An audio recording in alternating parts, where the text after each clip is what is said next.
Oh, welcome into the Russ Show. Just kidding. Welcome into the Press Row Show, the number one rated pregame intermission postgame show. This side of the Mississippi, south of the Arctic Circle, north of the equator, west of wherever the heck we need to go, west of Andorra. Where's Andorra? Andorra, as in near Roxborough? Europe somewhere. No, there's an Andorra somewhere in Europe. Okay. So we were just talking about something, and I had the ultimate Freudian slip to start the show. It's not my show. It's the Press Row Show. Yeah, no, that was not a shameless plug. That was not for the Russ Joy Show. That was not. It wasn't. I was just saying to him that the security guy downstairs was like, "Hey, Russ, I love the Russ Joy Show," and I said, "Well, thank you." And then I got my coffee in. That was your way to tell this story. Thanks, Dad. No. You said thanks, Dad? Huh? Did I say Dad? No, you said thanks, Dad. Did I say thanks, Dad? No, you should have. No. Oh. I got it now. Adam Kimmelman joining us. My dad's old enough that, like, if you saw him, you'd be like, "Oh, he could be a greeter at Walmart." You wouldn't want my dad to be a security guard at the arena here. Yeah. Lovely man. I don't know if he's going to drop anybody, to be honest with you. Yeah. Well, he might. You never know. Yeah. But AK, it's been a minute. It has. It's nice to be back with you guys. Yeah. How long has it been since we've seen Adam? I think we've had him on since the Olympic break. Pre-Olympics. It's been 84 years. He's here. Adam, welcome I back. can't believe you had that queued up that man, quickly. That's impressive. Dude, we've been adding to the soundboard all year. All year. I was actually told that there have been more things added to this too. Oh, yeah? Yeah. You've been told? I've been told. I didn't add them. Video guy Amadeo went in and added a few. Oh. He did. Yeah. Yeah. Okay. All right. He's been texting me about a couple things, too. Has he? Yeah. Yeah. That's because I'm an idiot. Yeah, that one. That one for sure. That one for sure. That one's in there. But I wasn't an idiot yesterday, was I? You were not. So if Doug Glatt jersey, we got a Goon jersey out here. That portends good things, by the way, tonight. There you go. But no, last night we were sitting at Chickies and Pizza Marlton. Anthony SanFilippo, someone put my neck out on the line. Neck out. And you were right. Tyson Forster makes his big return tonight. I'll be honest with everyone. I did not know it was tonight. Even though I went on the show last night and stuck my neck out that he was going to play, I had been told it was coming, but I kind of thought it was going to be later the week. I believe you when you said you didn't know. Yes, I did not know specifically that it was tonight. Until this morning when I showed up at morning skate and the very first line rush, Tyson Forster's on it. And the difference, Adam, was they all hooted and hollered as he took that rush. That told you right there. That's all you needed to see. Oh, for sure. They knew, and they all play. I talked to Owen Tippett after the skate, and he's like, well, if he gets in tonight, well, if he plays tonight, well, if he's back tonight. We knew.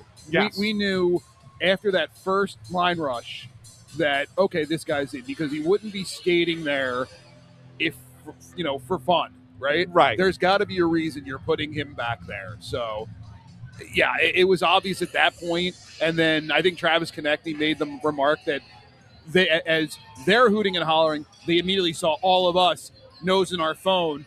Who could be the first to tweet? Tyson Forster looks like he's going to be a player tonight. Yeah. So they noticed. They noticed that we noticed.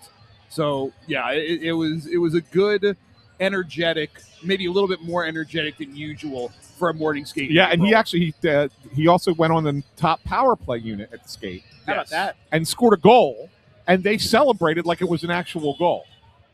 Well, when you have the 32nd ranked power play in the league, I guess maybe you take all the victories you can get. But look, let's be serious.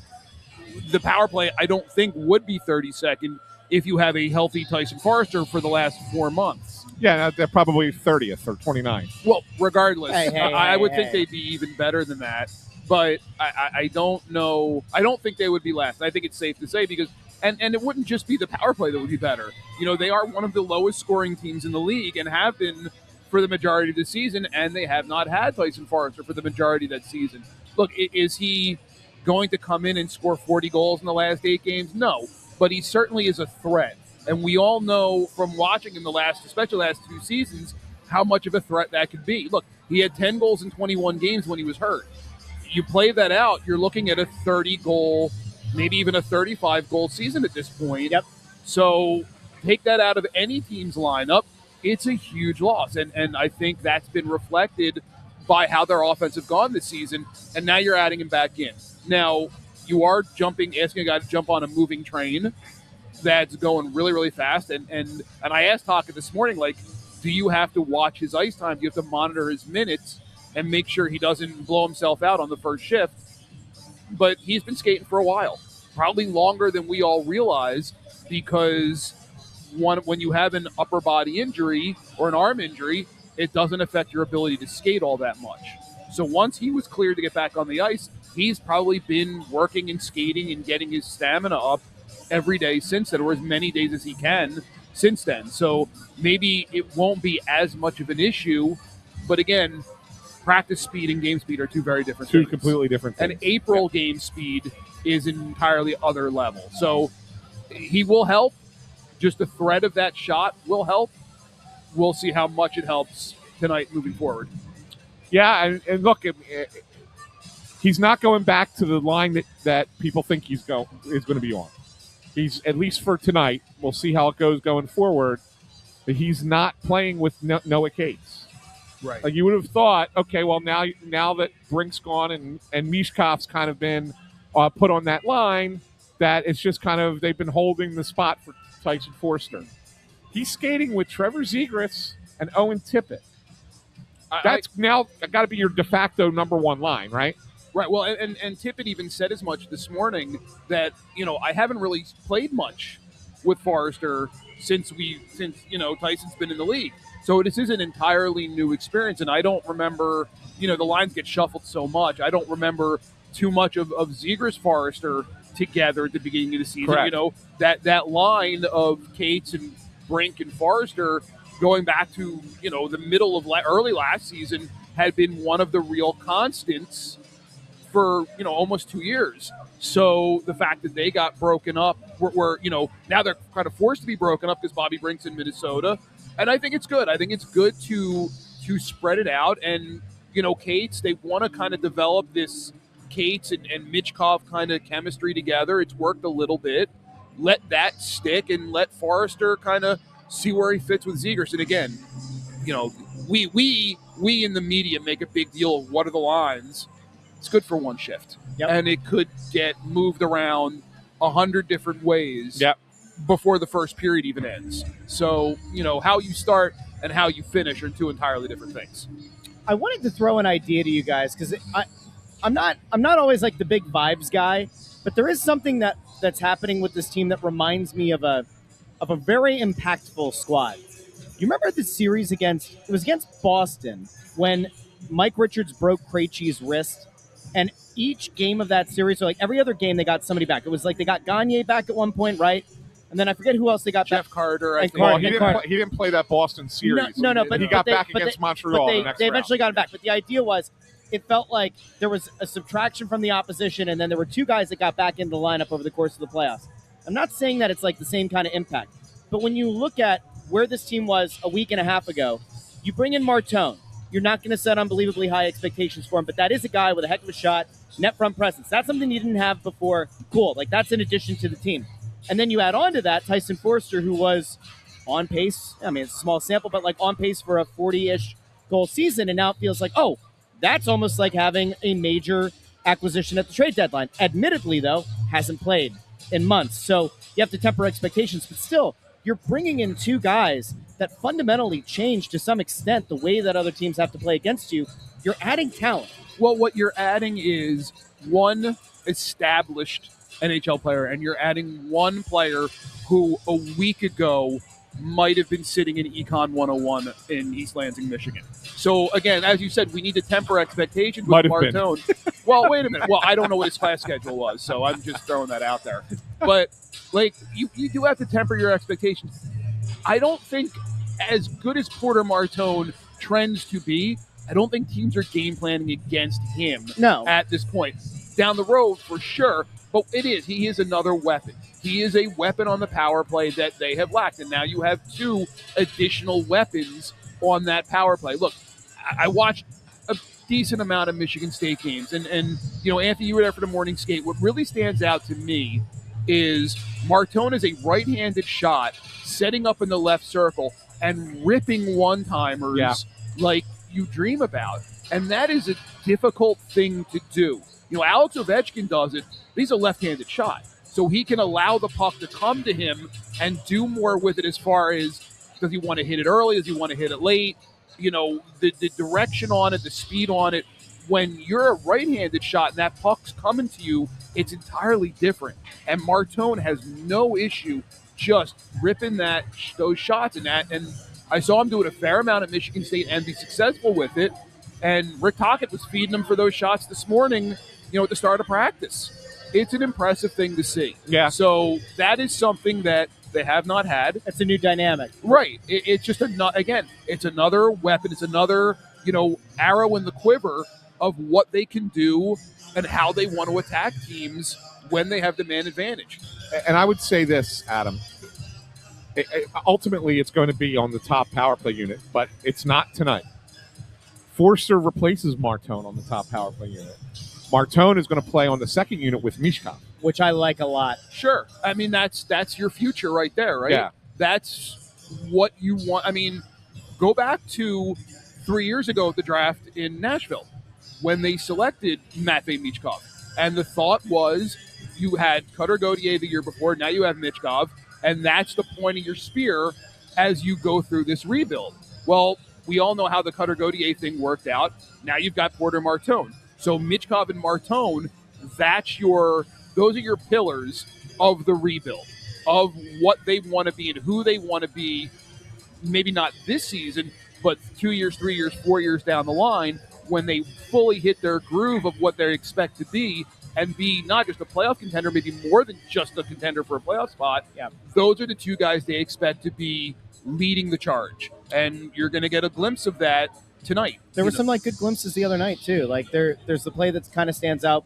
Michkov behind the net feeds Martone, who's kind of jamming away at it, and there's something there. I think there's something that you can kind of hitch your wagon to. Well, I think what you're seeing is Michkov. And I want to make sure I say this the right way. There are guys. His hockey IQ and his vision is what is his calling card. Yeah. That's what allows him to have the success that he has offensively. And with Martone, he's got a guy with the skill to match his vision and hockey IQ. If moving forward, if Michkov is the setup and Martone is the finisher, well, that's exactly what you need. And a little bit of what it reminds me of is when Danny Briere was a player in Philadelphia, that first season, there were some real issues finding him a setup guy because Danny was a finisher. Yep. They went out and they got Vinny Prospal. Yep. And Vinny Prospal became the setup guy for Danny, and it worked. Well, maybe Michkov and Martone can play that same role where Michkov can be the setup guy and Martone can be the finisher. And, again, we're projecting down the line here. We're not expecting that tonight or over the last 7 games after tonight. But if you do see them start to link up on Right. things over these last, it's 8 games? Tonight is 8. Yeah, There's 8. 7 games left after tonight. So if you see that start to happen, even baby steps over these 8 games, regardless of what happens, regardless if you make the playoffs or not, that is enough to give people hope going into next year and going into the future. So anyway, I think it's cool. I really do. I think it's Martone being here takes the excitement around the team up to another level. I think Forster being here not only takes the excitement up, but then it also feels like a more tangible impact guy, even though it's been months, because that he's an NHL-proven player as well. Anthony? Here's something I want to kind of throw at you guys. Right now, and look forward, looking ahead the next handful of seasons. If we're just looking at wingers, just the wings, how many teams have a better setup than the Flyers do right now in the NHL? Oh, gosh. I actually had somebody ask that question this afternoon. Did you really? I did, legitimately. Were you looking in the comments? No. So this afternoon, I had somebody say, is it fair to say the Flyers have one of the 10 best wing groups? Take centers out, one of the best 10 wing groups in the entire NHL. And I didn't have a lot of time to line everything up. But when you look at what this team does have, maybe not now, right? But to your point, kind of projecting out, if Martone kind of hits what you expect and Michkov, they have to have top half of the league on wings. I would think so. Again, not having every team's roster in front of me, I think of Anaheim with what they have with Gautier and Beckett Seneca and, the setup they have there. They have some other talented young players coming, Mason McTavish. Top of my head, you look at what the Flyers have, though. If we're just talking, and they have a good mix, right? Like, we haven't talked about Travis Konechny or Owen Tippett, and they're not old by any stretch. Right. Yeah. And now you're supporting those guys. Like, look, Owen Tippett, every ship looks like he shot out of a cannon. Yep. The size, speed, strength mix is unlike the only. To me, he's Leon Draisaitl light, right? With the size and the skating and the strength, and if he can hit the net a little bit more, finish a little bit more, you're talking a 40-goal scorer. So he's played like that, even going back a little bit before the Olympic break. Just the way he just shift to shift is a beast out there. And then you add Travis Konechny, all the good things that he does when he's going the right way and is focused. Now you add in a healthy Forrester. You add in more Martone. You add in Michkov. Yeah, they have, if we're just focused on the flanks, yeah, they probably have one of the better groups of any team in the league. Yeah, I agree. I think they're top 5. Yeah, again, not having every team in front of me. Yeah. It's, you probably got to count the 2 Florida teams. Sure, with Kachuk and what they have down there in Reinhart. Yeah. Buffalo with Tuck and Tage Thompson if he's on the wing because he alternates back and forth. Right. That's the other thing. It's hard to, some teams, they'll shuffle guys back and forth. Yeah. Middle and the wing. So, again, I'm not going to sit here and say they're better, they're the best, they're better, whatever. But they are, you look at their group on the whole, it's pretty good. Very good. Russ, you having fun with the people? I'm just wondering why this person thinks I'm banning people from the chat. It's all you. It's not me. You're in charge of everything. It's you. It is the Russ Joy Show, I thought, right? Right? Isn't that what we're on? I'm Russ Joy, and you knew that already because it's smart. It's also the name of the show. That's his line. Is it? Kimmelman's been on the show before. Twice. That's his line. Twice, I think. I didn't get the wardrobe update, though. Mr. Monotone and Mr. Monotone over That's there. right. Yeah. We got the jeans, too. Dark wash jeans. We went Come with on the now. jeans and everything. Hey. Jeans, sneakers, Hey, like boo-boo. the whole routine. We got there. Are both Bert and Ernie. I also wanted to go into one other little item. Okay. And it's something that you talked about before while I was away at spring training. I believe it was on the episode when you had Bill Meltzer come out to Snow the Goalie out at Bordentown at Chickies and Pizza Bordentown. And you talked about the possibility in the off season, because a lot of people are like, well, because I noticed that someone said, well, yeah, but they have one of the worst center groups in the league, and that's They do. There's no agreed. getting around that. But you talked about the possibility of Pause. chasing somebody in an RFA this summer, right? Look. What am I looking at? Right there. The guy's hat? We got a dude here with an Abe Lincoln-style top hat. Well, it's not really a... Well, it's not as tall as an Abe Lincoln top. This is the first top hat I've ever seen in this arena. There's a rabbit in there. 3-1 says there's a rabbit in there. Do you want to ask him? There's a No. rabbit in that hat. That is an older gentleman, and you know what? He is rocking that top hat. Intern, I almost want you to turn the camera. Don't do it, but maybe. I have never seen a guy with a sporting top hat, event with a top hat here. Since the 1920s baseball Yeah, season. yeah, I mean, it's been a while. It's been a while. Anyway, back to what I love was it. saying. I love You it. interrupt. You always interrupt I'm sorry, but when like I'm that- talking listen, hockey. sometimes- Squirrel. Yeah, Squirrel. Oh. Yeah. Hello, my name is Russell, and I'm a wilderness explorer. But you brought up the fact that it possibly going after an RFA center, Hell yeah. right? Let's have fun. All right, so let's just whoever the RFA center is, the name, Carlson Fantilli. right? Fine, whatever. The name is not what I want to say. Is not what I want to focus on here in importance. What I want to focus on here is that obviously you got to get that right, because if you do that, you got to give up. My headphones just went out. Uh, Okay, I'm back. You're back. Okay, good. All right. So if you go after an RFA, you've got to give up. 4 firsts. Well, cares? it depends what level. But yes, if you go for the top flight, Right. I believe the number last year was 12 million AAV. Yeah. Yeah, it's 4 first-round picks. 4 first-round picks. That's a lot to give up, right? Well, and that's why you don't see them very often, if at all. Okay. Certainly at that level. Yes. But Okay, so let me throw this at you now. So the Flyers have an extra first-round pick. They have Toronto's first-round pick, right? Correct. Okay. could be a good one. So giving up 4 first-round picks, now you're really only giving up 3. You are giving up 4 first-round picks, but you have one in one of the years. So you would, in essence, be not have a first-round pick for 3 of those years, right? Mhm. Sure. Okay. Remember when they didn't trade Rasmus Ristolainen at the deadline? I do, yes. I remember that guy. Okay. And if you go into the offseason, I kept saying, hey, maybe you could get that at minimum in the summer, if not more. We'll see. And he's been playing a lot better, right? If you trade Rasmus Ristolainen in the summer, what are you getting? A prospect in a second.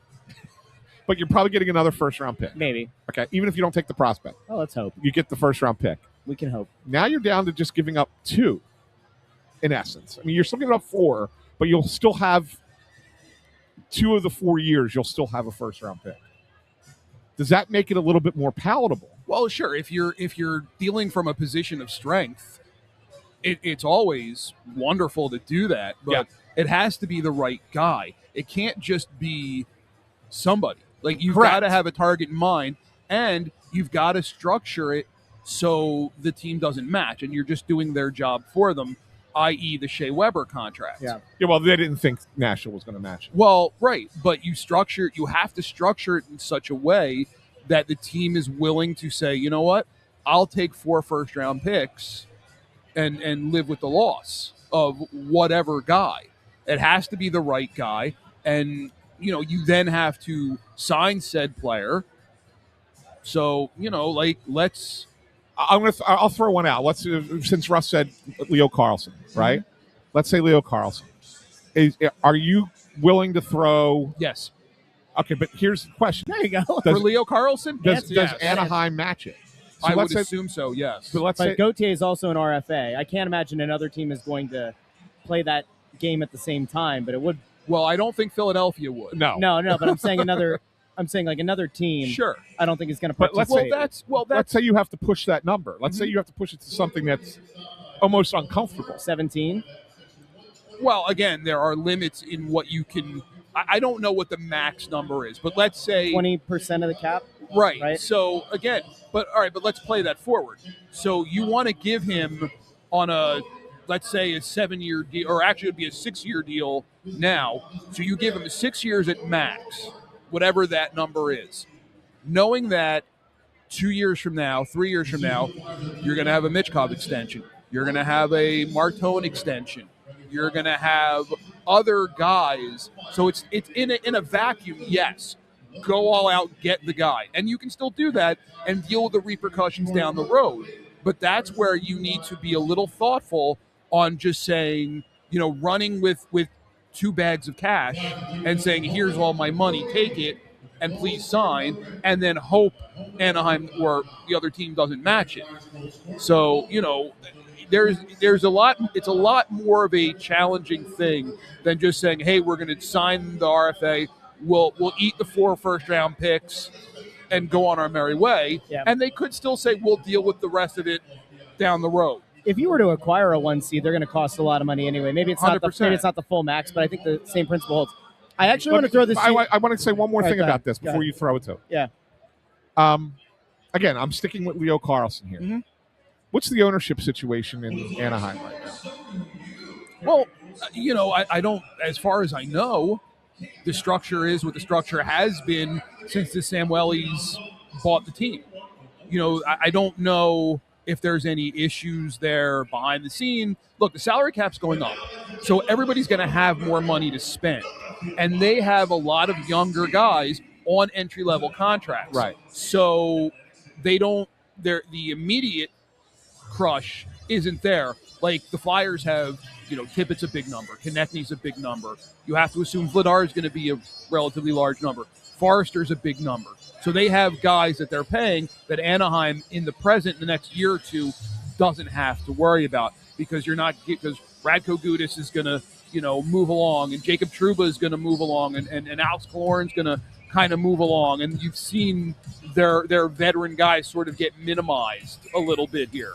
So it makes sense on its face that, hey, if that's the guy, if you want to get him, but you have to number one, you have to get the guy who's willing to leave. Yeah. Right?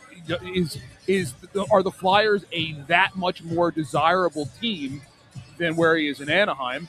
Number two, you have to structure the deal so Anaheim doesn't immediately match, which I think they would. If I'm the general manager of the Ducks, I absolutely would match it and then deal with the repercussions down the road. That leads me to the other option, though, which is Fantilli, because I don't know how you feel about Carlson versus Fantilli. We can get to that in a second. But at least in the case of Fantilli, it's a team within your own division, and it's a team that, in theory, you could say, like, timeline-wise, maybe aligns with you somewhat.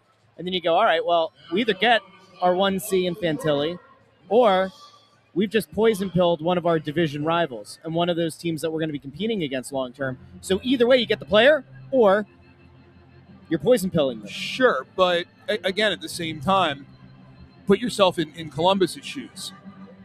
They had to go through a lot to build what they've built. Yeah. They know how good Adam Fantilli is and how good he projects to be, the same way the Flyers do.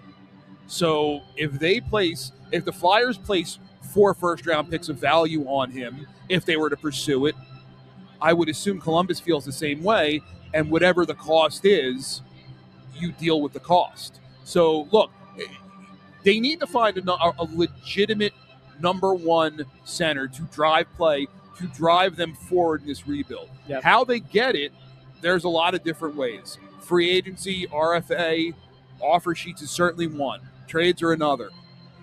No matter how they approach it, that has to be the focus, I would assume, of the primary focus of whatever they do this offseason. If you had your druthers and you were the one in charge, who are you making the offer sheet for, Carlson or Fantilli, with this team? Well, honestly, I see those guys as interchangeable because they're both 30-goal, 80-point top-end guys. They're both big. They're both strong. They both drive plays. You get either one of those guys, you're in tall cotton. You're in really, really good shape. Maybe Fantilli, again, just because to your point, that's a division rival. You can knock down a peg. But if you can get either one of those guys, I do it in a heartbeat. Yeah, absolutely. Whatever one says yes first, that's who you take. All right, so let's get into tonight's game, guys. This back-to-back, home against Detroit, on Long Island tomorrow. Probably the most important back-to-back, the most important 2-game stretch in at least 5 years because of all the ramifications that these games are going to have. You lose both in regulation, it's pretty much over. You win both of them, all of a sudden hope springs eternal, and it feels like not even so much of a possibility. You kind of are in a driver's seat at that point. Well, there's a path forward tonight that when you walk out of this building, the Philadelphia Flyers are in a playoff position. Yeah. So, yeah, it's they're at the point now where every game is their most important game of the season because they need to earn it. They will not have the benefit of any of the tiebreakers against Columbus or Pittsburgh if they slide down, or the Islanders if they slide down, or Ottawa or Detroit, because they have so few regulation wins. Yeah. I think they have the second fewest regulation wins in the Eastern Conference. 23. Right, they have the second fewest regulation wins in the Eastern Conference. So they have no benefit of any doubt there. They need to earn it. So, every game for them, I don't put any less importance on any game left that they have. They need to win as many of these final 8 games as they can. 6-0-2 gets you in. 6-1-1 gets you in. 5.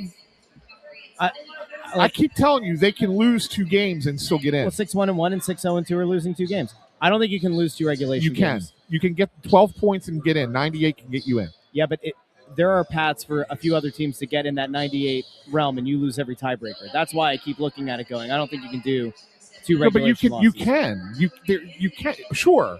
There's also paths that if you get to 99 and you can lose a tiebreaker. But what I'm saying though is that if you get the 12 points, your odds are pretty good that you get in. And I will say this, and I agree that these are the 2 biggest games in a long time.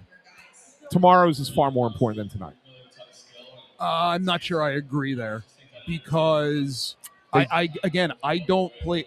To me, I don't see third place in the division as a real possibility. Really? Because you're adding another degree of difficulty. Because to get to the wild card, you got to jump past Detroit, Ottawa, +1.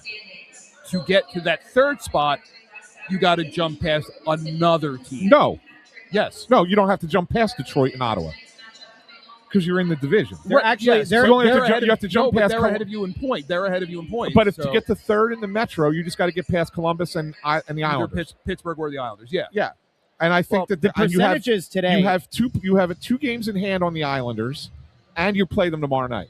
So like, tomorrow's game is immense. Is that why you think Vladar is starting tomorrow? It is. Yes. It is. But I will say this: let's say Erison has another great game tonight. Yeah. Right. Russ, you can rub your face all you want.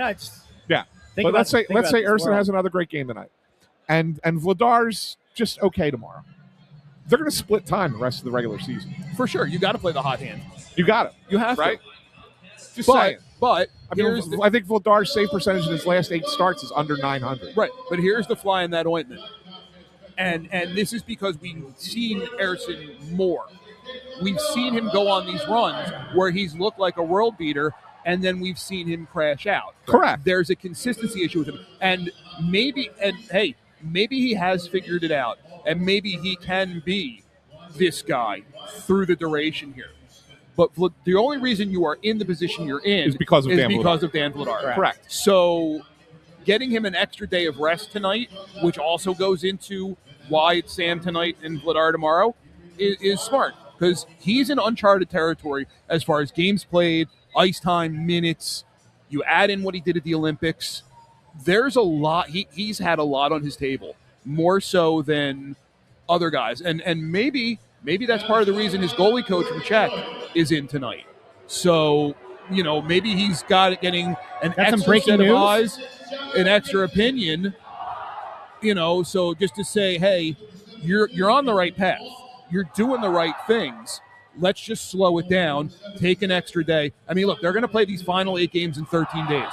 Regardless of how well Vladar is or isn't playing, both goalies are going to So all right, so here's the thing. So Erison's playing tonight, and he's certainly going to play one of the back-to-backs in the last 2 games of the season. Correct. All right? So in between, previously you would have thought he would have only gotten one other game. Right? Sure. Now I think he might get 2. Well, again, and everything, they are in day-to-day mode. Yes. Right? Whoever is playing better is going to play because you cannot have sacred cows at this time. The most important thing is getting a game beyond the second week of April. That's all that matters. Egos aside, stuff it in a locker, close the box, and don't even look at it. Yep. All that matters is getting into the postseason. And whatever it takes to get there, you have to do it. And if you're somehow going to be aggravated or hurt that you're not getting the ice time you think you deserve, that's too bad for you. Deal with it in the summer. Yeah. The goal is to get in. This team has not been in the playoffs in 5 years. There hasn't been a playoff game in this building since 2018. The most important thing is get in. Yeah. And if somebody has an attitude over that, that is their problem to solve, not Rick Tocchet or anyone else's. He's Adam Kimmelman. Check him out on NHL.com. He's the best, my friend. Stick taps. Thank you so much for being on the show. Above What? the desk. Stick taps. All right, thank you. We do the stick taps above the desk. I got it. Yeah. Thank Anthony you. once tried to do the stick taps under the desk, and it almost got us in trouble with Oh, the FCC. boy. The FCC, because they monitor They do. internet programming now. They say, all of a sudden. wow, I've never seen anything like this before. It's incredible. There we go. What a There show. we go. Anyway, Thanks, Adam. Adam. Sound underwater. Yeah. Thanks again, my friend. Anytime, guys. You're the best. Adam Kimmelman, ladies and gents. Yes. All right, I guess we got to get to our picks. It's 5 minutes. Yeah, but then we got Bundy's. Oh, that's right. Bunny's going to have the keys. Yeah, so get to the Okay. picks. Intern, you want to go first tonight? I will take the Flyers 4-2. Hold on. Let's get you on the screen there. Look at that stud. Look at this bona fide stud muffin over here. All right, go ahead. I will take the Flyers 4-2.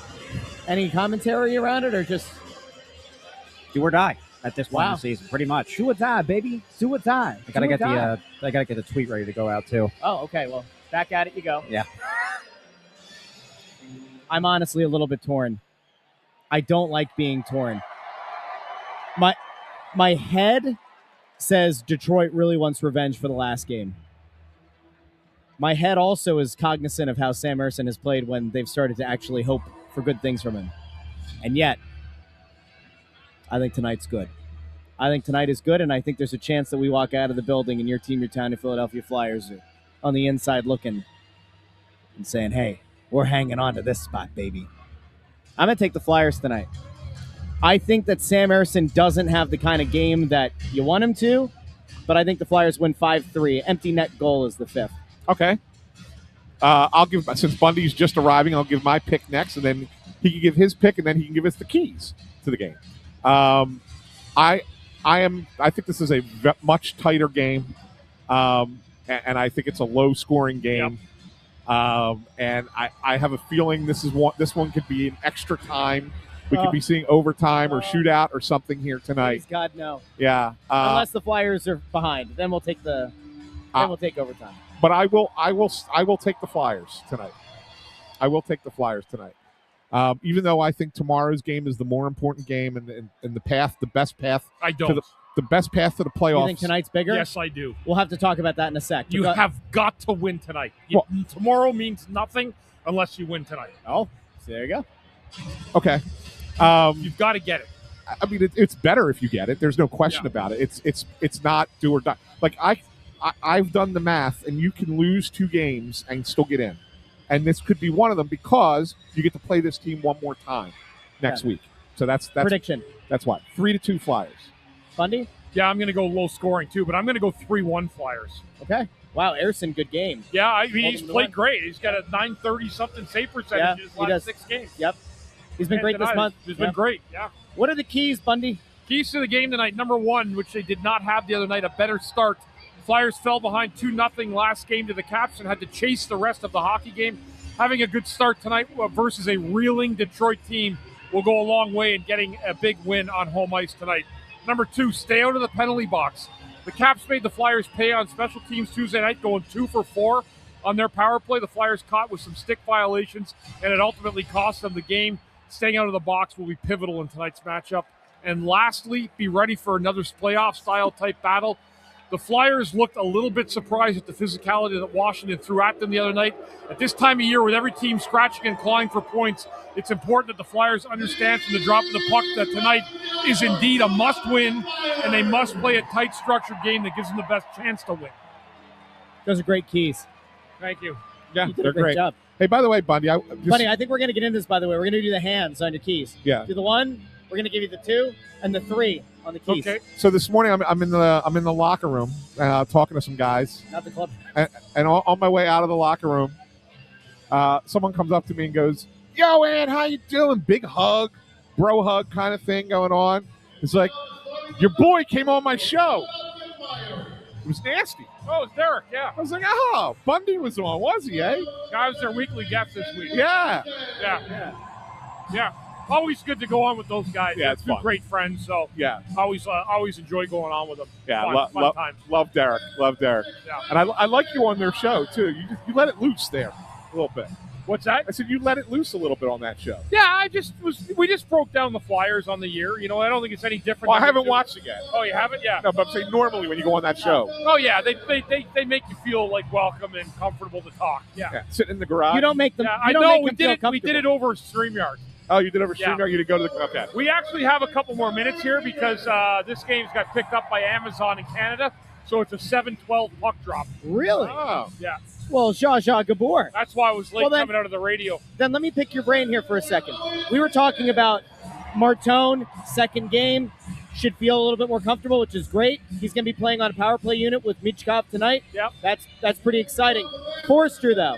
Forster back in the lineup. What is the most important thing for him tonight, and what do the coaches need to, like the coaches and the players in general, how do they set him up for success after this months-long layoff? How do you set him up? You're playing him with your 2 best forwards that have been playing the best lately with both Zegras and Tippett, you know, so he only comes in. He's only going to add to that lineup as another sniper and another sniper on that line. So I think it's a great opportunity for him. I'd like to see him get in the corner and get a little bit, rough and tumble early. Get the physicality going, get the sweat out, and feel good about his game. That's where I stand with Tyson Forster. All right. We'll be back during first intermission, second intermission, and post game here on the Press Row Show. Do us a favor if you haven't done so already. Like the video, share the video, subscribe. Talk to you first intermission. Go Flyers.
Welcome into the Press Row Show, the number one rated pregame, intermission, postgame show this side of the Mississippi, south of the Arctic Circle, north of the equator, west of Estonia. Can I just ask really quickly? I think we could probably agree on the last penalty that was called, the tripping penalty that was called that led to a power play goal for Detroit. But can I just say on the whole that period felt pretty woefully officiated? Yes. Yeah, I'm with you. Including a soft as baby doo-doo. One of the worst cross-checking penalties called on Porter Martone. One of the worst penalties I've ever seen. I mean, horrific. And so here's why I get upset. And by the way, we don't chastise the officials on the show and for the most part. Here's why it upsets me, right? And Bundy, you've played in games like this. So we know the intensity is going to be ramped up in this game because of what it means to both teams, right? Yeah. So it seems like, leading up to that play with Martone, that the officials were going to let some extracurricular stuff kind of go, maybe go on a little bit longer. The stoppage before that, because I remember I was asking about Ben Sherratt, right? Because Ben Sherratt was out there and he was getting into it with Sanheim. It seemed like the referees broke it up. Then they got back together again, a little more chirping back and forth. It was a longer delay, like a little bit of a shove there at the end. And they let it all go. Okay?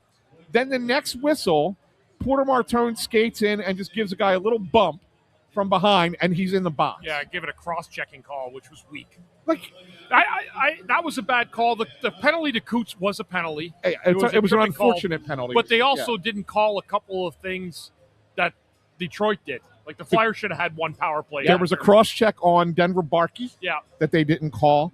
There was I don't know if you guys saw it on TV, but there was a play where Martone is in front of the net, and John Gibson literally just with his stick hand and his paddle right to the back of Martone's head knocked him down. Yeah. No penalty. Yeah. Right? Like there've been a few of those. And so, like, again, if you're going to call it that way, I'm cool with it. If you're going to let stuff go, but then don't call the ticky-tack nonsense you called on Porter Martone. Andre took a shot to the head, too. Yeah, I don't know if he got it to the head. I didn't see. I have to see the replay. No, like he had the puck. He had the puck. So it wasn't interference. I did think there was an interference against Zegras going around behind the net. Yeah. That was an interference, one that was let go, that wasn't called. And right now, I'll tell you, talk is all over the officials. Yeah, I saw somebody earlier saying you don't see Tocchet going after him. Maybe they didn't show it on TV, but he was irate in that period. Yeah, he was not giving happy. It to the refs. He was not happy. So I don't know. Somebody said that he got a warning. We don't know up here. Like we can't tell from where we're at. So it's possible they said something on the broadcast about it. Todd Reardon, get ready to step in. Tocc's got to stand up for the guys out there. Yeah. Good on him. Stand on the bench. Pull a Laviolette. Brian Knowlton saying that he got a warning from the ref for complaining. What do you have to do got to a get warning? Tocchet. Really? What do you have to do to get a warning? Just overdo it. Just go a little bit too far. You're trying to make a point, but you go a little bit too far. You got a warning. That's ridiculous. Crazy. That's crazy. Yeah, that's really stupid. Did we address the super chat? I know it was up on the screen, but I didn't. No. Okay, there you go. Andrew's got it. So MRA W4Z, thank you for the super chat. Very kind of you. Thank you on this beautiful Thursday evening. Coots basically saying, if my back is already broken, then why not put a Red Wing through the boards? Coots. He actually had a big hit. Yeah, he had a good hit in the corner before that. Since he's been put on this fourth line. Yeah. All of a sudden, Sean Couturier has turned into a physical player. Yeah, he is. He's going up and down the wing, banging bodies on the wing. Yeah. Yeah, it's like he's reinvigorated out there. Yeah. It's definitely something he was not doing before. Is that just because he doesn't have the same kind of responsibilities and maybe he's able to play a little bit more freely, Bundy? Is that what it is? It's his confidence. He's got more confidence now playing on the wing. He doesn't have to deal with necessarily playing up and down your lineup in that center spot. So he just goes out and plays. Playing wing and playing center, two totally different things. And not only that, I also think what you got to know, being a veteran guy like Coots is, right? And being a team guy that Coots is, you know that you're playing on the fourth line. Yep. Your responsibilities as a fourth line player are a lot different than further up the line. No doubt about it. So he's embracing the role. There's less pressure. He may not be happy about being that guy. Right. but he's embracing that role for the good of the team. Yeah, and he's done a good job. He's done a good job there. Yeah. I got to imagine that the communication there with Tocchet was probably better than it was when Torts did it, Yes. you know? Yes. Absolutely. It absolutely was. Because one of the things that we did know back when Torts did it a couple of years ago is that across the league, it was a big, like, taboo kind of thing. You had, like, other coaches, other executives, other players that were like, what the hell's going on? Like, why would you do that? Now I feel like you got to think it's a little bit different, especially first year with Tocchet at the helm. Yeah. You're not going to do that to your captain without having an actual conversation about it, I would think. you're not. I would certainly hope. No, you're not. I'll tell you, People are asking, we have a good crowd here today. Yes. Yeah. Great crowd. Great Building's crowd. rocking. Yeah. Yeah, building's really into this game here tonight. So it's good. It's a good crowd, and they're just waiting for the opportunity to explode. it feels like a playoff crowd. Yeah, a little bit. It feels like playoff adjacent. The only thing, it's a playoff adjacent. There you go. The only thing that's missing is the orange T-shirts. Yeah. Right, that they hand out for Maybe playoff they games. should start doing that down the stretch here. You know, you win You tonight, don't do it until tomorrow. you don't do it till it's the playoffs. Kate Smith comes back. You just never know. Yeah, You never know. there you go. All right. There you go. I'll tell you who is coming back and who's coming back right now. It is the first intermission, which means it's time for intern Andrew, who's here not just with his good looks and his boyish charm, but he's also here with the stat of the night. Yes. Take it away. All right, so the Flyers' last game was Tuesday in Washington. The Carl Grundstrom goal was assisted by Trevor Zegras. That was Zegras' 60th point of the season. He's now the fifth Flyers player in the last 2 decades to have 60 points in their first season with the team. Other four being... we could have made this a question. I mean, Trivia. It's the usual suspects for the most part. It's Forsberg, Briere, Knubel, and Michkov last year. Oh. On top of that, if you want to go back to Sunday's game, Zegras had the overtime winner in that. That was his 6th game-winning goal in either overtime or the shootout this year, which ties him with Cole Caulfield most of the entire league this year. Who tied with Caulfield? Zegras. Okay. And then for Detroit, their last game also Tuesday, they lost 5-1 to Pittsburgh. The one goal was scored by Dylan Larkin. That was his 30th of the year. 5th season in a row that Larkin has gotten to the 30-goal mark, which ties him with Gordie Howe and Brendan Shanahan, second longest 30-goal season streak in Red Wings history. Steve Yzerman still has that record. He did it 7 years in a row. And he missed time this year, too. Right, Larkin? He did miss a little bit of time. Yeah. It's impressive. Good for him. That's a lot of stats, intern. A lot of stats. You know, it's called the stat of the night, and you keep bringing us stats of the night. Yeah. Do we need to rename the segment? I Are you going to keep? now know why Rick Tocchet got a warning. Oh, Do you? Well, if the lip readers of the world unite. do you want me to pull it up? I don't think we can say it on the show. Well, we could show it on the screen. If you could find it. All right, hold on. It's that bad? Well, multiple people have said exactly what the lip read was. All right, I'm going to...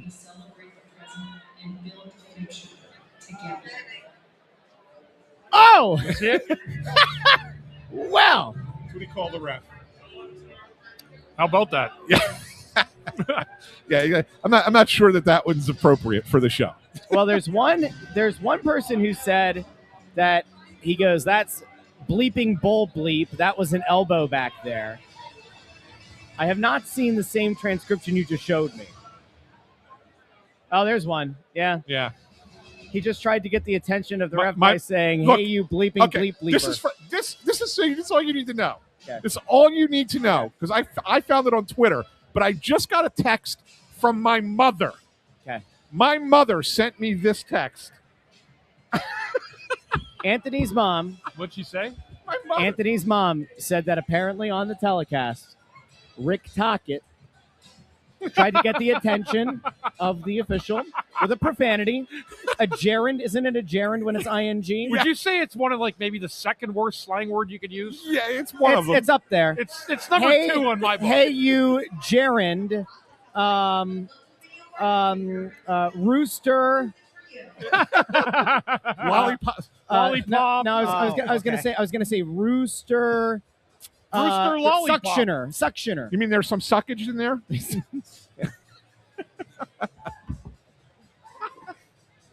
When my mother can see it. Azul. Oh my Lord. Anyway. Hunzauga, Anyway, so there That's you go. a hen, though, but points still stand.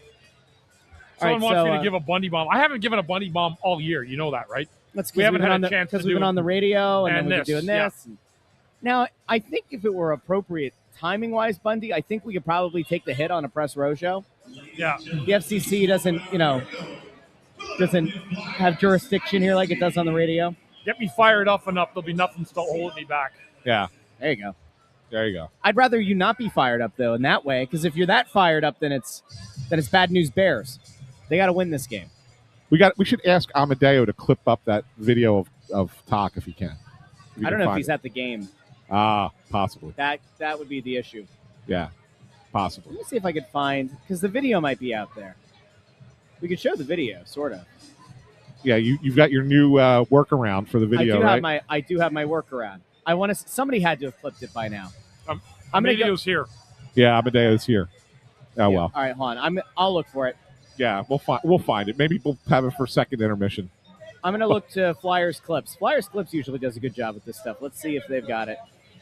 I'll check in. Yeah. Anyway, Bundy, what did you think of Forster getting back in the lineup tonight? What did you see there in the first period out of him? He was just okay. I didn't see a whole heck of a lot. Crash Davis throwing out a Bull Durham. No, I'm laughing at the one underneath that. We need a Rooster Lollipop Talking T-shirt. Rooster Lollipop. Anyway, back to Tyson Forster. I'm sorry. I thought he was okay. I don't think he had a really a great period, but he's been out for 4 months, so I'll get him a chance to get his feet wet. Maybe he'll start feeling, I think, a little bit better in the second period. I want to see the Flyers come out better in the second period than they did in that first. Yeah, there's not a lot of room to maneuver out there in that first period. Either way, weren't a lot of chances. I mean, DeBrincat gets the power play goal, of course, but other than that, I didn't think either goalie had to make big stops. I guess the Glendening breakaway, was the only one really that Gibson had to make, right? Yep. I thought the other shots at Urson were kind of right at him. Yeah, he made some stops, though. He made a couple of good stops, Urson did that period. Yeah. You can't blame him on the DeBrincat shot. That was wide open in the slot. He kind of fake pumped like he was going slap shot and just snapped it home. Yeah. Instead, it was a nice shot. Very good shot. Yeah, there you go. So, but apparently, Derek, we were talking about our boy Derek from Nasty Knuckles, Derek Settlemeyer. There's a comment that they put it out. They put out video of Talkit. All right, I'm going to go look. So, there you go. Who put it out? We did? No, Nasty Knuckles. Nasty Knuckles did? Okay. Yeah. All right, let me see. I'll see if I can find it. Roy McMullen put out the best one there. See that? Yeah, that's great. Yeah. There you go. It is not on the Nasty Knuckles one, so I'll have to keep continuing my search. Okay. I'll find it. Somebody's going to have it. Hey, Rooster Lollipop will outsell the Quitter T-shirts. That might not be a bad idea. That's Joe Papel chiming in with that Joe one. Papel, man. You just never know. Let me ask you a question. So Forster was Bundy, what did you think of Porter Martone in that period? I thought he was good. I thought he was around the play. He's around the action, and I like that a lot about him. He gets around the net. He gets into the corners. He engages himself. I really, really have liked the start he's had in the orange and black, both last game and the third period especially, and in the first period tonight. I thought he did a good job. What do you think he could improve upon to be, if there's an idea of trying to be more impactful? I don't really see anything that stands out massively. But I'll tell you what, what I think he does need to be careful with. What's that? I mean, so when you think about it, okay, as soft as that penalty was, it was an after the whistle penalty, right? So he's obviously getting involved in the activities after the whistle. He had another one later in the period where he went over and he threw a Red Wings glove further down the ice, right? So you just got to be careful with walking that line. Yeah. Right? Don't do anything that will get him penalized and cost the team. He's got to be careful. I like it. I like the fact that he's got a little bit of an edge to him, right? And a little bit of nasty in him. That's good. But when you're 19, it's easier to let the emotion push you a little further than it is to be, keep it under control. So I think that's the thing he's got to be careful with. Yeah, and he's not going to get the rope that veterans get, right, Correct. from the refs. They're not going to give Correct. him that extended opportunity to make a mistake and then rectify it without going to the penalty box. They're going to put you in the penalty box, unfortunately. Yeah. That's for sure. So, anyway. So going in now, Bundy, you mentioned as one of your keys, they got to get off to a strong start. They had a good period up until that power play with about a minute and a half left. What do they need to do to kind of reassert dominance here, get things going back on the right track? Obviously, the intermission helps. You imagine that Tockett's got the guys fired up. What's the number one thing they need to do early in this period? Well, I think the one thing they can do better than they did in that first period, I think they can establish more of a forecheck and a cycle game. I don't think Detroit doesn't have a plethora of strong defensive defensemen back there. They got some good puck movers, but I think the Flyers need to work the defense more of the Detroit Red Wings in the offensive zone and try to get more pucks to the front of the net. I just had someone tell me that the Moritz Seider hit on Emil Andre was clearly a headshot. Oh, is that right? Yes. Okay. Clearly a headshot. So they've missed a lot that period. Yeah. Yeah. Yeah. So let me just. It was a poorly officiated period. We almost never talk about the refs on this show. Yeah. Ever. If you go back to like 2018 when we were doing that version of Press Row Show, we very rarely make an excuse. But that was a terribly officiated period. Yeah. Cody Beach and Trevor Hansen are your two referees. Okay. Well, it's time to wait. Where is it? What are the names? Cody Beach and Trevor Hansen. One of those guys is a rooster lollipop.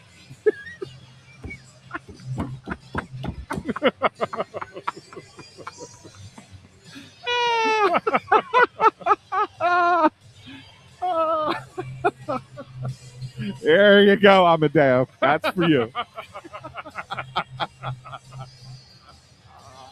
It was Cody. Apparently, it was Beach that made the call. So I guess He both belongs calls. on a beach. Give him an early vacation. Yeah. Terrible.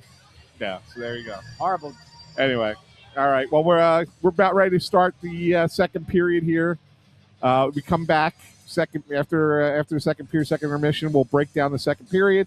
Intern Andrew will do trivia, and guess what, guys? What's that? I have a bonus trivia question Really? for second intermission. Oh, boy. Okay, good. Bonus trivia question Look forward to that. for you guys. So we'll do a little reverse action. We'll let Andrew try and answer it first, and then you guys can chime in if he doesn't get it right off the top. Okay. All right. Hey, can I nah, never mind. I'll do this. But I'll do it right now. Puck drop. We'll do it at next intermission. All right. All right. Talk to all of you. Second intermission postgame here on the Press Row Show.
Welcome into the Press Row Show, the number one rated pregame, intermission, postgame show, the side of the Mississippi, south of the Arctic Circle, north of the equator, and west of Bosnia-Herzegovina.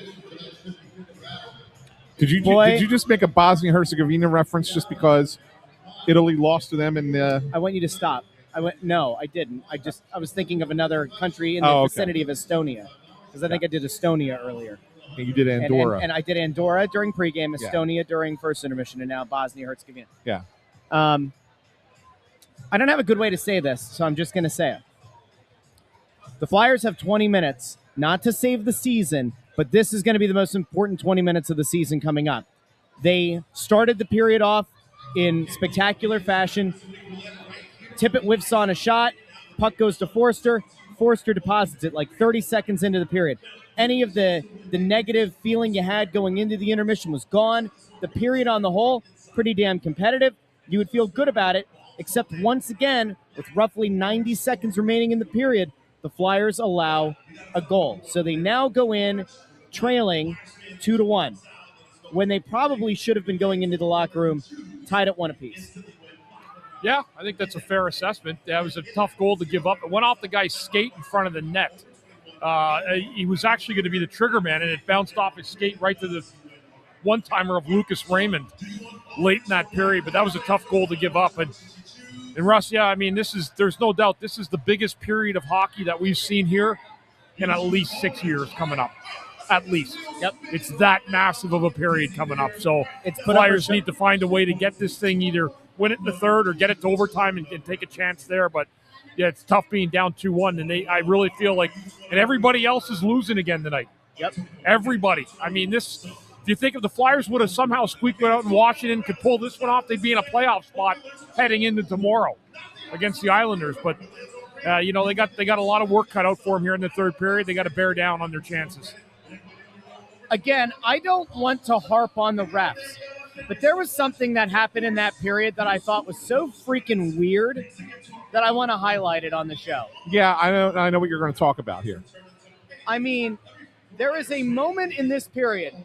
Porter Martone goes in and makes a play, and the ref, Cody Beach, Cody, son of a beach, goes out there, and he's once again making it all about himself. And we're going to share it here, and there's a way to do it, and we're not going to get it taken down by YouTube because I have a workaround, and darn it, we're doing enough for the fine folks at YouTube. They should. Are you ready, or do we need to vamp some more? No, we're good. Here we go.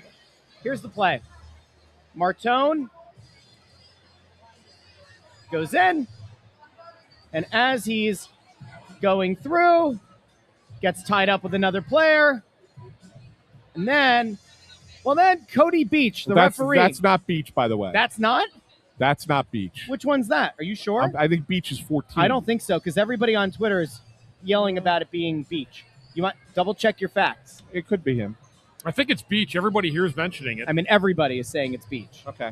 But go ahead. Pull it up real quick. Pull up your cute little thing. And in the meantime, we're going to look at this because this apparently is the moment where their eyes meet. Yeah, it is Beach. That's him. That's 12 is Beach. Okay. Take these broken wings.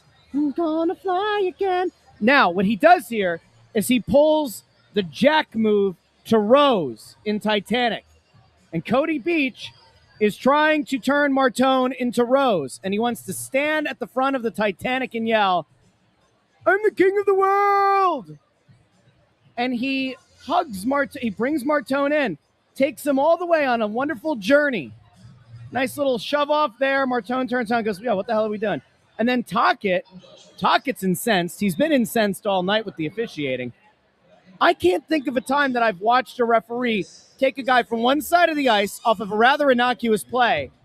What are we doing here? What are we doing? Yeah, Martone was looking for a penalty for I think he wanted interference on the play. And when you go back and look at it, I know you can only scrub, right? But I don't necessarily think it was interference. I just think it was a play Here, right? Yes. Yeah, I mean he grabs the Red Wings player and you can see the hand there. Yeah, right. I mean, so like that's not a penalty. But he was just all he did was he turned and looked for a penalty. Now there his stick is tied up. I guess that might have been yeah. Like right there, it looks like yeah. maybe trying keep his stick. I don't know. I don't know, but it's really kind of an weird. Yeah, it's kind of an innocuous play. And then he goes over to say something to him, and then Beach just decides to ride him to the bench. Like, it's just weird. What are we doing? Yeah, I don't know. Bundy, is that like a ref knowing that this is a rookie and you're just trying? Rookie gets they get no leeway with the refs. It doesn't matter if you're the first pick overall. If you're complaining or looking for a call, you're never going to get it as a rookie, especially a guy playing his second game. You're just not. Yeah. I mean, the right call, they're going to call it, but you're not going to win an argument with a ref. Just feels weird. Whole thing felt weird. You know who Cody Beach is, by the way? I know. Do you? He's the brother, right? Yes. Yeah. Of who? Chris Beach. Where do I know that name from? That was the whole Blackhawk scandal. Oh, that's right. I thought it was Kyle. Is it Chris? He was a trainer, or he was? Wasn't it? Is it Kyle Beach? Kyle Beach. Yeah, Kyle. Okay. But he was the Blackhawks. It was the Blackhawks player. Yeah. Oh, right. Yes. Yeah, that was Victor. I got you. Yeah. So yes, Kyle Beach. You're right. It's Kyle. I'm trying to think who Chris Beach was. Was there a Chris? Yeah, Beach? there's a Chris Beach. Yeah. Maybe I was right. Or Maybe it is Barch. Chris. Yeah, Kyle Beach. Yeah, but anyway. So yeah. You know what I wonder is never mind. I can't pull it up right now. I'll pull it up in a little bit. I'll get it added. Let's go out to intern Andrew, and then we'll come back to the game. Intern Andrew is ready with trivia. Gentlemen, I think we need to tune up the band. Yes. 1, 2, skiddly diddly do. Ching, ching, ching, ching, ching, ching, ching, ching, ching, ching, ching, ching, ching. Thank you. Welcome, intern. Thanks for having me back. Thanks for being back. Okay. I don't have a backstory for this. Straightforward question. In the one player in NHL history that has gotten at least 100 points, or recorded at least 100 points for both the Flyers and the Red Wings, and one goalie that has recorded at least 10 wins for both the Flyers and the Red Wings. So 100 points for Flyers and Red Wings? Yes. And 10 wins as a goalie. That's for a great Flyers question. and Red Wings. Because nothing comes off the top of my head. So 10 wins. I have one. I think I have the goalie. Okay. Is it Peter Mrazek? Yeah, Peter Mrazek. No. What? Oh. You sure about that? Yes. He didn't win 10 games for both teams? No. Peter Mrazek. Won 6 games. For the Flyers? Yeah. Oh. Maybe. Yeah, no. He didn't win any in the playoffs either, did he? No. No. So I'm seeing 6, 6, and 3 with the Flyers. Oh, I thought he had more than I that. thought he would have been here longer than that. Yeah.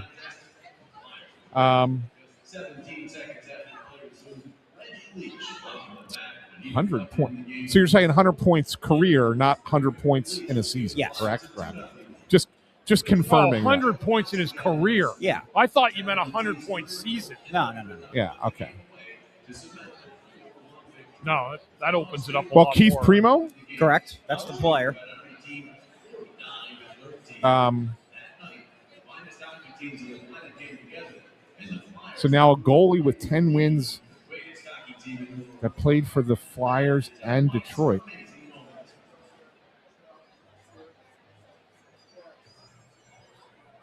Yeah, you got me. What era are we talking about? Your era. Okay. Played for the Flyers in your era? Actually, he played for the Flyers a little bit before Bundy got there, but most of his career was during Bundy's time. Played for the Flyers before you. I'm trying to think of the goalies. Tommy Soderstrom, Dominic Roussel. Is it Roussel? Nope.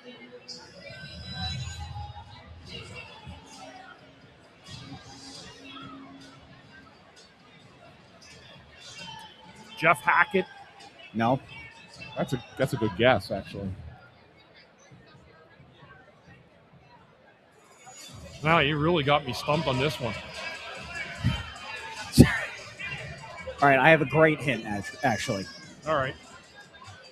December 17th, 1995. He wasn't playing for the Red Wings at the time. He was playing for a different team. You had 2 goals on this guy in the same period. In the same period? So he played for Pittsburgh. Yes. Back in the day, eh? They were both power play goals. Way back in the day, yeah. And you guys, well, hold on. Do you remember the final score? Yeah, we blew them out, didn't we? No, it was a close game. Was it? Yeah. You guys had to come back in the third and win. That was the goalie, huh? Yeah, he played one season in Detroit in 2000. Won 14 games. And he played for Pittsburgh when I scored on him. Yes. 2 goals. He was a Flyer from 89 to 92. I should know this because I forget about a lot of goalies that if I scored, I didn't score a ton of them, but I forget all of them I did. Well, how many times in your career did you score 2 goals in the same game? Once. Well, he knew it was Pittsburgh as soon as he said it, right? Yeah. I just can't remember the goalie. Ron Tugnut? No. You got me. Ken Reggett. Oh, Kenny Reggett. Yes, I should have. So that game against gotten Pittsburgh, that. I should have gotten that. you guys came back and won 6-5. So without your 2 goals, you would have lost. That was clutch. They're big Kenny ones. Reggett. That's Kenny a good Reggett, one. yeah. That's a good one.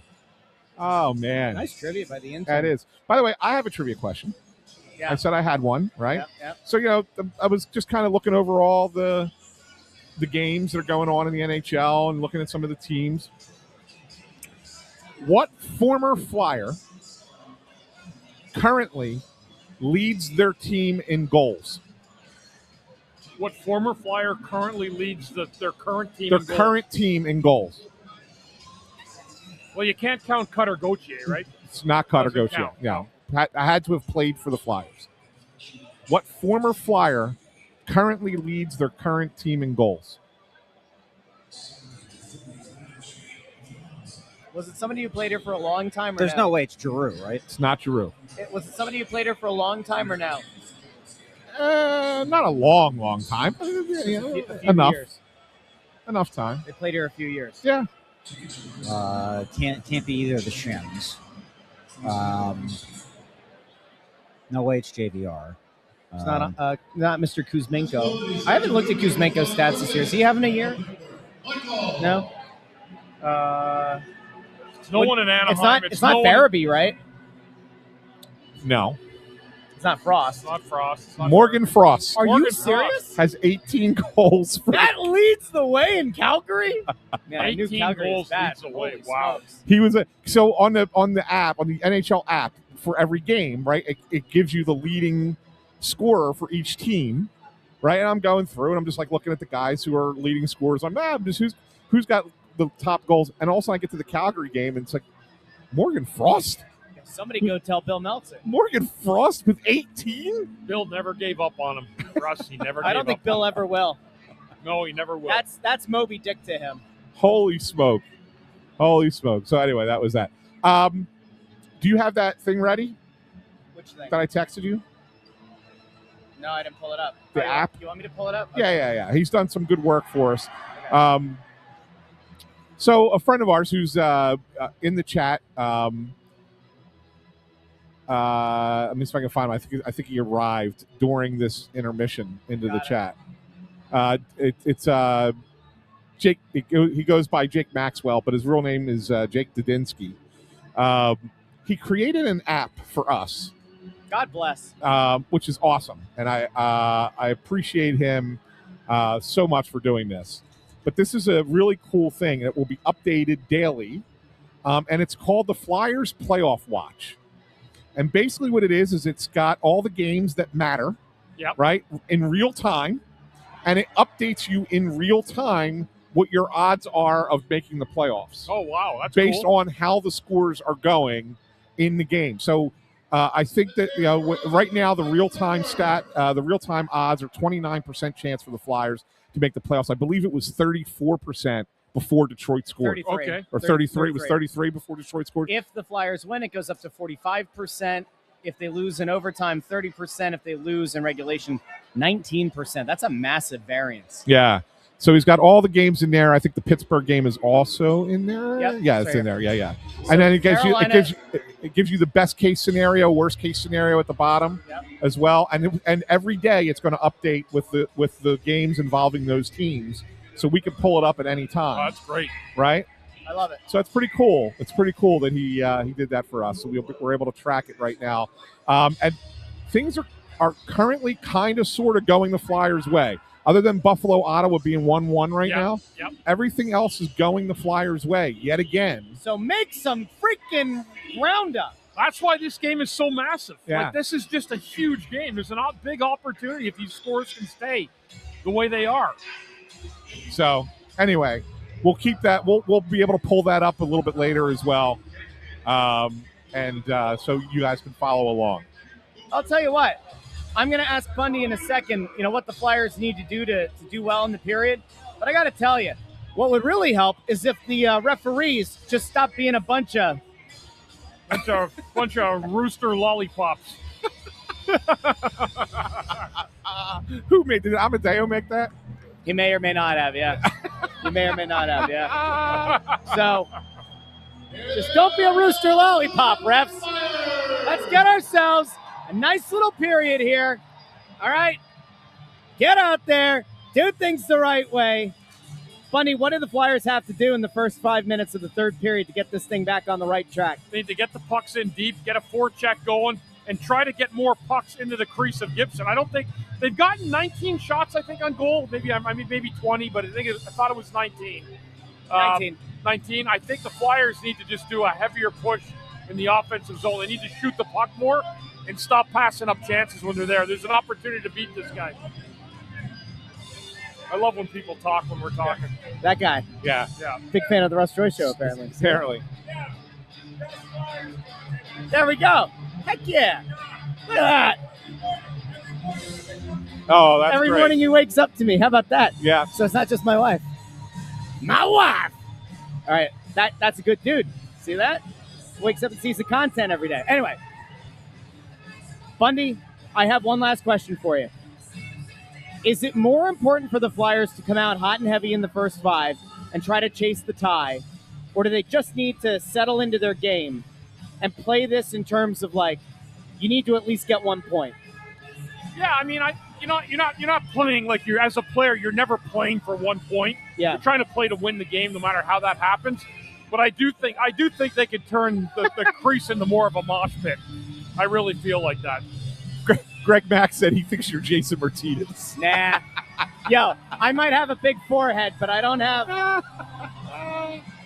Yeah, this is a must-win period. I'll just say that. The puck's about to drop. Okay. Yeah. We'll be back post-game. Like the video, share the video, subscribe, and share it with your friends and family.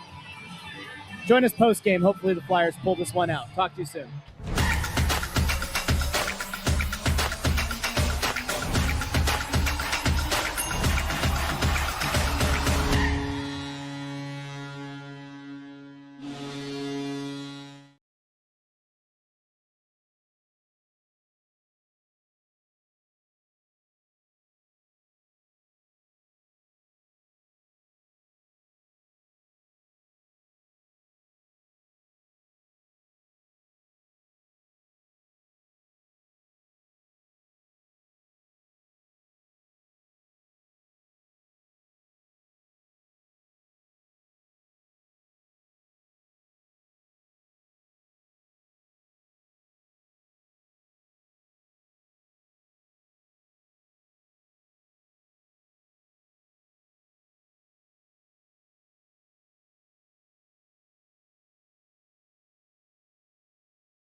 Welcome into the Press Row Show. There's no shtick. This is an absolutely disastrous result.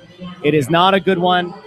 This was a game that the Flyers really did need to win. At worst, come away with a loser point. And I know that there's a case to be made. They're going to play Detroit a third and final time in the not-too-distant future, and you can get these points back. But, guys, I think this might be the most frustrating loss of the year, given the stakes, given what's happening around the league, and also given the fact that, I mean, in this Eastern Conference playoff hunt, I just take you back about a week. Columbus, Washington, Detroit. 0 points out of 6 possible in the midst of a very tight, contentious playoff race. The Flyers puked all over themselves. The nerves got to them in that third period. Travis Sanheim with a turnover, and Sam Ersson, you wanted your cupcake goal. There it was.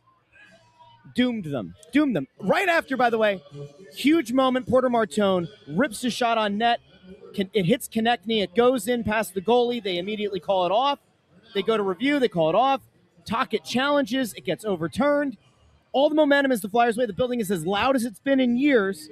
And within, 25 seconds of gameplay, right? There's a face-off, turnover, bad goal. Air is totally out of the balloon. Your thoughts? Yeah, I mean, that's the killer right there, because you have a little bit of momentum after the review goes the right way. And we all knew, we all knew it was a goal, right? I mean, as soon as you saw that the puck was past the goalie before Konechny even made contact with him, we all knew it was going to be a goal. It was just a matter of time. Yep. We thought maybe the refs huddle and get it right. No, they still didn't. They sucked tonight big time. And so Tocchet has to challenge, and he gets it right. And okay, you're back within a goal. Now you just need one. And before Lou Nolan could even get the goal announcement out, Travis Sanheim turnover. That's the killer right there. Bad spot. That was devastating. The wrong turnover. guys on the ice too, with Patrick Kane and Yeah. Yeah, that was the game. Right. And then I don't know where the hell Sam Ersson was on that play. Yeah, that was just a shot from the corner along the ice, and it found a home behind him. He was so slow getting over there. Yeah. It was it's almost like he thought that there was no Red Wings on that side of the ice. Yeah. And I got time to get over. Oh, no, they got the puck, and they shot it that quick, right? I mean, it wasn't – there were other mistakes tonight. The Flyers have been really good in these games, even the games that they've lost, at 5-on-5, right? I mean, the thing that had killed them had been special teams. Yep. Not tonight. No. Not tonight. Tonight, 5-on-5 took a step back. Yeah. For whatever reason. And there was a lot of good individual efforts out there. I thought Martone was great tonight. He was awesome. Yeah. He was like a buzzing. beast out there. Yeah, putting pucks to the net. He was around the play. He's engaged and on every shift. Thought he was really special out there tonight. You could get a glimpse of what he's going to be down the road. He's just there's no second thought. He just shoot the puck, shoot the puck, shoot the puck, He shoot the just puck. shoots. He makes stuff he's making it happen. Yeah. The moment doesn't look too big for him. There are other guys. I mean, I'll say it right now, and I know there's a lot of grace that's been given here, but while Porter Martone is making shit happen, Matvei Michkov is shitting himself. Matvei Michkov has gone 12 straight games without a goal, and I know that the thought is more facilitator than goal scorer. 12 straight games. I've been saying this for how long? 2 guys you need to step up if you're going to make a serious run at this. Travis Konechny, Matvei Michkov. Konechny gets himself to net. Puck deflects off him. That's a goal. You give that to Konechny. Crashing the net. Doing the right stuff. Michkov was a total non-factor tonight. It's not the first time. It's not the first time in the 12-game stretch that he's gone without a goal. He was totally non-existent tonight. If somebody watched this game and they looked to you and said, was Michkov hurt? Was he on the ice? Beyond the first couple of shifts of the game? You wouldn't know. He had nothing to do with the play tonight. He did not have not a thing. Did not have an influential night with the puck or without the puck. He did not have a good game tonight. That's the guy. You need that ancillary goal scorer. I mean, even Forster came back, scored a goal tonight. And you know what? Vineet Singh throws this out there, and I know it might seem overreactionary, but based off of what he gave you tonight, kind of hard to argue. I mean, at least with Bump, you know he's going to do the things that need to be done. I am so disappointed in Michkov's performance tonight. Truly. Yeah, I don't think he's going to be sitting out though. Yeah, no, I don't think that they will sit him out. But It's just terrible. Like I do wonder though if Denver Barkey comes out, and not it's hard because what needs to be understood is he's playing hurt. He's banged up a little bit, right? And Barkey? Yes. Yeah. And he's playing through it. He got a goal in Washington, right? And you appreciate the fact that he's out there trying to do things. He's got hockey smarts, and he's going to be a player in the NHL. He really is. Tonight was not his best night.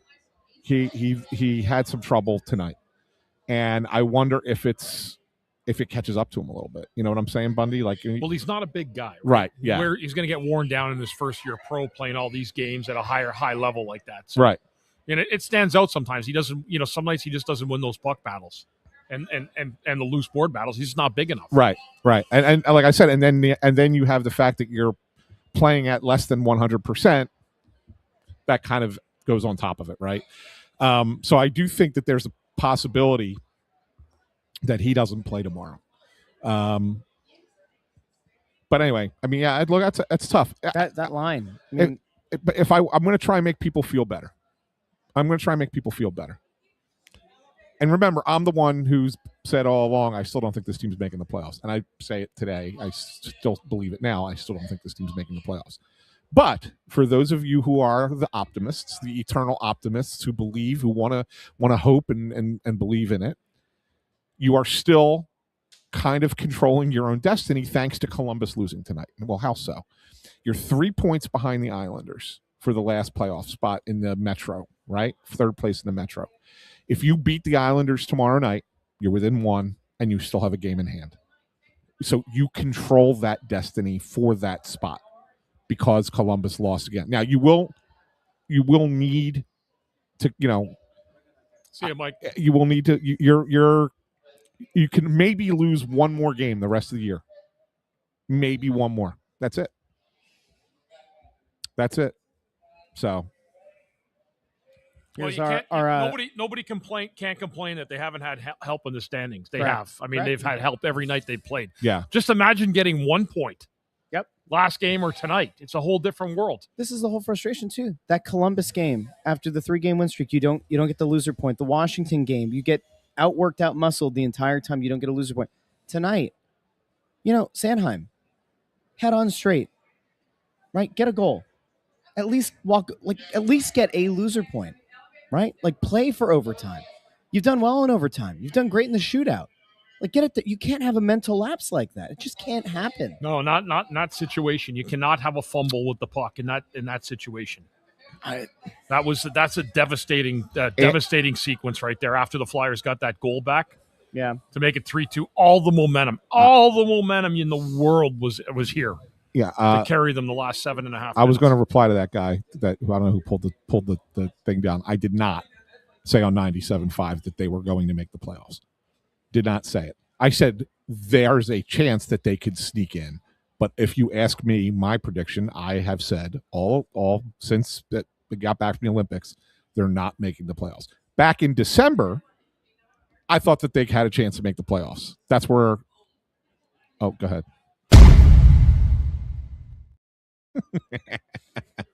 Like it's the shill stamp. Yeah, a new feature on the show. Shill stamp. Yeah. No, I did not say that. So, but yeah, that was my fault, folks. You're having too much fun there, Russ. I need something to make me smile. Yeah, I hear you. There's nothing to smile about tonight. I'm angry. I'm actually angry with how this one went. I am. Yeah, me too. I'm pissed off. I'm really upset because they're right there and they're getting all the help they needed. Like, I mean, that's the thing. You just need to beat. I mean, Detroit is reeling right now. This should have been a layup tonight, as far as I'm concerned. Yep, I agree 100%. This was a winnable game. This was at worst, a 1-point game. You got to bear it down. Tomorrow's the season. I mean, there's no getting around it. You lose tomorrow, it's over. I don't care what anybody says. No, there's no doubt about that. If you lose tomorrow on Long Island, in regulation especially, the season's over. I think you need to win it. I think you need to win in regulation. I think that's how important that game now becomes because of this. But You know, Yeah, a win in overtime or shootout is still good, but like Yeah. you're chasing that spot. Correct. I mean, even you got to win in you should win in regulation. Even if you go win in overtime or shootout, it only gets you within 2, and you still have the game in hand, but that only gets you tied, right? And you lose the tiebreaker. So that's why the regulation win tomorrow is paramount. The narrow path just got narrower. It did. That's all there is to it, right? So Can I ask a question? This is not me looking to dance on a grave or take a victory lap or whatever. You had this thought yesterday on the radio and then pregame. Ericsson's been playing really well. Does this change the thought process? Arguably the most important game in years in this building. This was not, I'm not saying it was all him, but that last goal, that one that did ultimately break your back is very much well, Sam Ersson. You're going goal. Vladar. You're going Vladar tomorrow, and if you win that game, you're probably going Vladar Sunday. Yeah. But then next Tuesday you play the Devils. Well, you go start a 3-game road trip Tuesday, Thursday, Saturday. Vladar can't play them all. Can't play them. You just can't play them all. You're wearing the guy down, right? So Ericsson's going to have to play one on that road trip, and I would think it's the New Jersey game. And then he's probably going to have to play against Carolina or Montreal. Probably Carolina. You're probably because if you need both of those games, you need to win both of those games. You probably will. Then you're probably going to want Vladar for the one that gets you get into the playoffs. Right. So it's probably Carolina. So you're probably looking at that. That's probably the path that you're going with Sam Ersson at this point. Sink or swim. I wrote in November, don't have him as your backup goalie. Got to make a change there. Yeah. Here we are. Yeah. You all right, Russ? No. You all right? No. I'm not. But here we are. This is what happens when you switch from Killjoy to Shilljoy. This is what happens.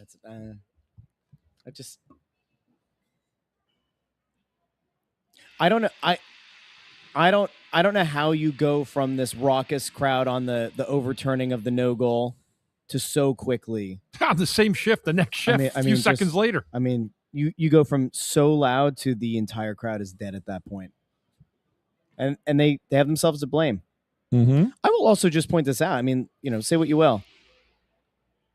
On one hand, it's very encouraging. Forster scores in his first game back. It's awesome. By the way, and go ahead. We never got to talk about it, but did you see the tweet that Eric Johnson put out about him? About Tyson Forster being the next captain? Being a future captain. He didn't say next. He said future captain. Yeah. I'd bet on Martone before anybody. I would too. I mean, he was just Captain Canada, right? I mean, he was Captain Team Canada. Yeah. I mean, I think that is a path for him. Yeah. I don't think either one of them are the next captain. Yeah. But I think both of them have a possibility. They're going to be leaders on this team at some point. Yeah. Yeah. But my point, Forster, awesome that he scores in his first game back. Martone ultimately fires the puck that hits Konechny and goes in the back of the net. You're two, quasi recent additions to the team. Everybody else has got to step up. Sinister 83 is actually wrong here. He said Marty played 65-plus games in net. Why can't he? That's actually wrong. Brodeur played 75. And I'm not joking. No, my all-time favorite line goes way back, and it's Fred Shiro. Bernie Perrant had played, I forget how many games in a row. It was some ridiculous number of games in a row, like 49 straight starts or something. Right. It was some absurd number. And then all of a sudden he put in I think it was Wayne Stevenson was the backup goalie. Maybe it was Bobby Taylor, whoever it was. Yeah. It was the backup goalie. And the media go to Fred Shiro and said, well why are you going with Bobby Taylor and not Bernie in this game? He goes, oh, it was his turn. It was his turn after 49 straight starts. So, yeah. That's Bobby Taylor. Thanks, Joe Papel. It was Bobby Taylor? It was Bobby Taylor. Yeah. And it was Brian Knowlton says 73 games. I know he played 73 games that season. I don't think it was 73 in a row. No, it wasn't 73 in a row. Yeah. Yeah. But how many games were they playing then? It was 82. Bernie I think he had 47 wins that year, though. Yeah, right? I think he played 73, and Bobby Taylor started 9. Okay. I'm pretty sure that's how it was. So. All right. Well, Interesting. Yeah. All right. So what's our schedule here? You want to talk about our schedule? What's upcoming? Sunday. Well, we're back here Easter Sunday. And then next Wednesday, we are at Drexel Hill, Drexel Chickies Hill, and Chickies Pete's. and Pete's. While the team is on a 3-game road trip. There's only 3 home games left. There's Sunday and then the last two. And the last 2 of the Carolina and Montreal. Yep. So that's it. So, but yeah, if you're looking at coming out for Snow the Goalie Radio on the next 2 Wednesdays, Drexel Hill next Wednesday, and then we close it out in Warrington. Yes. The regular season, because we still believe in the. Hey, by the way, none of us got a point tonight, but what do the standings look like? Do you have any update on that? Yeah. We all picked incorrectly. Yeah. So as things stand right now, Ant leading with 43 points, Intern in second with 41. I'm in third with 40. Bundy is in last with 37. Okay. So we just kind of roll them to another cell. That's 2 games in a row that we've all gone Flyers, and they've let us down. Yeah, and I debated it tonight, and I know you did too. I told you. I said my head said no. We both sat here and debated that tonight. And remember, I picked a high-scoring game too, because I thought Ayrson wasn't going to have a great game. Yeah. Here we are. So, hey, it is what it is. By the way, for I know Anthony DeMeo wants to take Glendening or Coots out. Those guys actually played well. I mean, Coots had a pretty good game tonight, like really good game, right? He Bundy? played well tonight. Threw his body around. Yeah, I mean, played well. And Glendening, the importance of Luke Glendening, I don't think everybody realizes it, but he is your right-hand face-off guy. And he wins a lot of draws, So that's kind of important to have him out there. And that fourth line's been going. I mean, they've played well together. Kills penalties. Can't touch the fourth line. You can take one guy off, but can't take both guys off. So. Yep. This is a frustrating one. Yeah, tough loss. Most really frustrating brutal loss of the year, I would say. Oh, yeah, absolutely. Because of who you were playing, how they were playing, and what was at stake. It makes it a devastating loss. Let me ask you, what's Tockett's message to the team after this one? Stay positive. Let's get on the road. Let's go win a game on the road. That's all you can say. That's like old jargon, hockey jargon, but that is what's said, Yeah. Vladar's going tomorrow night, boys. Let's get ourselves ready. The good thing is they're going to actually fly to the island. They don't bus anymore. That'll be about a 17-minute flight. It is. Actually, I've done it before. It's about 17 minutes. And they'll be down quickly at Farmingdale Airport and then take a quick bus ride to their hotel and get ready to go tomorrow night. Can I just point out really quickly the record disparity between home and away this year for this team? So the Flyers, they're very good on the road. Much better on the road. 20, 13, and 4 on the road. Mm-hmm. Tonight's loss drops them to 17, 13, and 8. So simplify that, and you're at 17 and 21. Hey, by the way, under 500 team. Oh, there's something very funny about this comment. Why doesn't my thing scroll up? That's a great question. You can't go up? No, I can, but I only slide it. Can't get it up. Can you Can you find that TDoc 215 comment, Andrew, about the guy on the right? I want to bring that one up. All right. So TDoc 215, I don't know who he is. Very not a normal commenter. This is comes in here with this. Not a frequent comment. No, that's what I mean. Yeah, might be a normal person. We don't know. We don't know. No, as I said, I don't know. He's by not a normal commenter. Okay. So 2 parts about this statement. Dude on the right sounds like Jonesy. One, I do kind of agree that Bundy's voice and Jonesy's voice through a microphone are a little similar. A little similar, are they? Yeah, a little bit. Yeah, when you're more subtle with your inflection doesn't go way up. Right. I think you and Jonesy's voices do have similarities. The second part, and which is probably even funnier, is how do you come on Snow the Goalie and not know who dude on the right is? We got a new listener, a new viewer, which is great. Of course, that is the great Peter Forsberg, who was drafted by this team, right, intern? Who? Attaboy. There we go. That's funny. There you go. All right, so Sunday, Press Row Show. 3:30, 3 o'clock pregame. Flyers, Bruins on Sunday. Yes. And then we're back at Chickies and Pete's on Wednesday at Drexel Hill. So if you don't make it out to Sunday's game, come on out and join us, talk some puck on Wednesday night. And we'll see. We'll see what happens here, guys. Yeah. Feels like tomorrow's Waterloo. Yeah. Funny stat for you. Oh, yeah. Intern. Right, coming in here at the end. The rare post What are you game doing here? appearance. Let's go. So Moritz Seider tied an NHL record tonight. He You did. know that? But what's that record? He most consecutive games by a defenseman to start their Oh, career. yeah, tied Ivan Provorov. Yeah. Yeah. 403 games. He's never missed a game in his career. Yeah. Oh, wow. So Yeah. if he plays whenever Detroit's next game is, he'll set the NHL record. Nice. I thought it was funny that he tied it with Provorov. No offense, dude, on the right. I'm bad with names. It's all good, man. It's all good. Sometimes it's better. People don't know your name. Oh, that's fantastic. Well, hey, a big thank you to everybody who joined us. Sorry that the Flyers couldn't get the job done tonight. Hopefully you'll come back and find us Sunday and then next Wednesday. Don't forget, the show is available on YouTube, Facebook, and X, and then in the podcast feed over on Apple Podcasts, Spotify, Pandora, Amazon Music, wherever you get your podcasts. For Russ, I'm Ant. That's dude on the right. Thanks for tuning in. Thanks for tuning in. We'll See see you you later. next time. Freeze? Oh, we didn't freeze. All right, there we go.